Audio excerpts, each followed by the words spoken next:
Italy is famous for a lot of things: art, architecture, music, literature, cuisine, fashion, fine tailoring, shoemaking. The list goes on, but watchmaking, not so much. However, that perception is slowly changing as more and more Italian brands combine traditional watch design with Italian flair and panache and Japanese or Swiss movements, while still offering excellent specifications and value for money. The watch in today's video has all of the hallmarks of a classic diver, but turns the sexiness up to 11. Hello there, if you're new here, my name is Louis and this is As Time Decides. This is the Venezianico Nereide Bronzo 39. To describe this watch as stunning is not hyperbole, it's not exaggeration, it's truly one of the most beautiful watches I've seen so far this year at any price point, and it's a dive watch. The dive watch has no right to look this good. Honestly, I can't get over just how nice this watch is in person.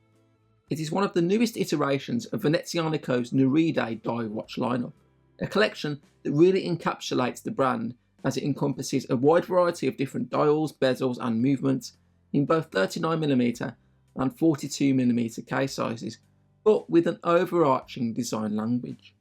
The Bronzo 39 in this ivory colourway is arguably the dressiest of the bunch, which is probably why I like it the most and why I asked Venezianico if I could review one. Eleanor from Venezianico was kind enough to loan this watch to me. Yes, it is just a loan, I do have to return it, but of course the opinions and views shared in this video are all my own as always. I don't usually talk about packaging because, to be honest, most affordable watches come in what can be best described as basic packaging, and in truth I don't really care that much. Boxes only get thrown in a cupboard anyway. But I think Venezianico's packaging deserves a mention because it is really nice to look at and does have a bit more of a premium feel to it. But without further ado, let's take a closer look at the watch, shall we? It isn't easy to design a unique looking dive watch that isn't goofy, and this watch doesn't really try to do that. Venezianico hasn't reinvented the wheel here. Instead, the watch triumphs in its execution more than anything else. The case, for example, is made from bronze, which isn't particularly noteworthy these days, but the bronze alloy used is QAI 9-4, which mixes copper and aluminium and a small amount of iron, rather than copper and tin as is commonly used.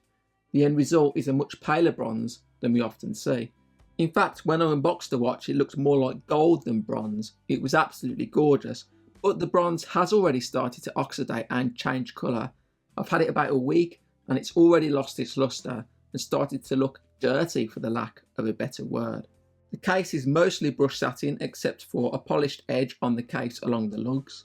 The lugs don't curve smoothly to the wrist, the ends of the lugs have a more angled design. The bezel and the bezel insert are bronze too, and the action is satisfyingly crisp and precise.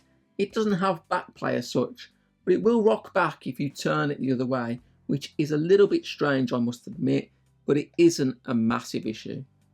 The insert has a circular brushed satin finish, and the markers are engraved and filled with BGW9 Superluminova. Crystal is a flat sapphire glass with AR coating, and it sits ever so slightly proud of the bezel. The crown is a signed screw down crown, and viewing the case from the side shows just how thin this watch is. It's only 10.65mm thick, which for an automatic dive watch in 2025 is pretty thin, and you really do notice it on the wrist, especially a slim wrist like mine. In fact, the dimensions of the case are pretty much perfect, with a diameter of 39mm and a lug to lug of 45.5mm. The screw down case back is made of stainless steel and features an engraved motif inspired by the horses of St Mark, a group of bronze statues which can be found in St Mark's Basilica in Venice.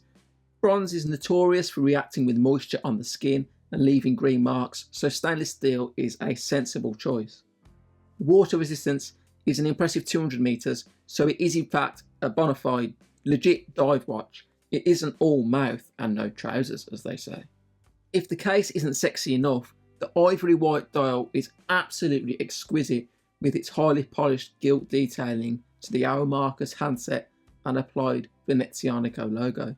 There's no date window to spoil the symmetry either. The dial has a wonderful balance to it. Talking of the handset, The hour and minute hands are a simple pencil style, but partially skeletonized, with the remaining parts loomed again with BGW9 Super Luminova. The loom is excellent, with just enough applied that it works well without overdoing it. The automatic movement is the trusted Japanese Miyota 9039, which beats at 28,800 vibrations per hour or 4 Hz, with a power reserve around 42 hours, and an accuracy rating of -10 to +30 seconds a day. Venezianico has used the Seiko NH35 in the past, but I'm glad they're moving away from that because I much prefer the Miyota 9 series. The Seiko NH35 is robust and reliable, but the 9039 is more accurate and thinner and just feels a bit more premium. It does have that trademark rotor noise, but honestly, it has never bothered me when the watch is on the wrist. You do pay more for a Miyota powered watch, but I think it is worth the extra cash.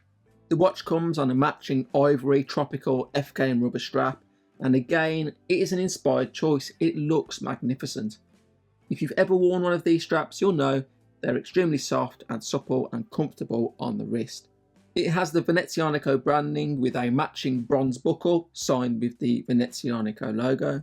It has quick release spring bars and tapers slightly from 20mm to 18mm, except at the very end where there is an extreme taper to a very narrow point. I love the look of the strap, but as I've worn this style of strap more and more, I've realised I really dislike the extreme taper. It just looks sloppy at the end. The strap can move about within the keeper. I don't like that. It doesn't help that the strap is way too long for my tiny wrist as well. It almost wraps around twice. I wish brands would offer different strap lengths, and I would be happy to pay a bit extra for that option. There is another small issue too, and that is that it rubs against the bronze case ever so slightly, and it leaves a grubby little mark on the strap. It isn't that noticeable, but once you've seen it, you can't unsee it. As nice as the strap looks, I would love to see an optional matching bronze bracelet as well. I think that would be fantastic. Venezianico has a couple of proprietary stainless steel bracelets in the Canova and Sansovino, which are paired with some of the watches in the Nereide collection already, so I see no reason why a bronze version of these bracelets isn't possible. So what are my overall thoughts on the watch? If you've made it this far, I think you already know exactly what I'm going to say. It's bloody marvellous. On my little 6-inch or 15.2cm baby wrist, it is probably ever so slightly large, but if you're average sized, say 6.5 or 7 inches, it's gonna wear like a dream. There is one final thing to mention, and that is the price. It costs €800 shipped to the UK, including all taxes and duties. That's not exactly cheap, but I think the era of race to the bottom watchmaking is over. If you want bargain basement, if you want pure, unadulterated bang for buck and technical specs box ticking, then AliExpress has you covered every day of the week. But if you want the technical specs and a bit of character, a bit of pizzazz, a bit of X factor, then this watch might be for you. I'll drop a link in the description below if you do want to check it out for yourself. If you're not a fan of this ivory colourway, it's also available with a black dial and a black strap, but I don't think that watch is anywhere near as beautiful as this one. I've started to get more and more micro brand watches on the channel, and I think I've said it before, but the standard is getting so high that you can't rely on specifications alone to sell a watch anymore. The watch needs a special something, and Venezianico provides that more often than not. I have owned a Redentori Ultra Black for a few years, and it's really nice, but the brand has progressed massively in the years since I bought that watch. For me, the brand is one of the very best micro brands or independent brands, whatever you want to call them. And it's actually one of the few brands where I look forward to every announcement. I literally can't wait to see what else the brand does next. Let me know what you think in the comments down below. And so now we come to the end, and it's time to say goodbye to you and goodbye to this watch. Don't mind me, I'm just going to go and cry in the corner. Please like and subscribe. See you next time.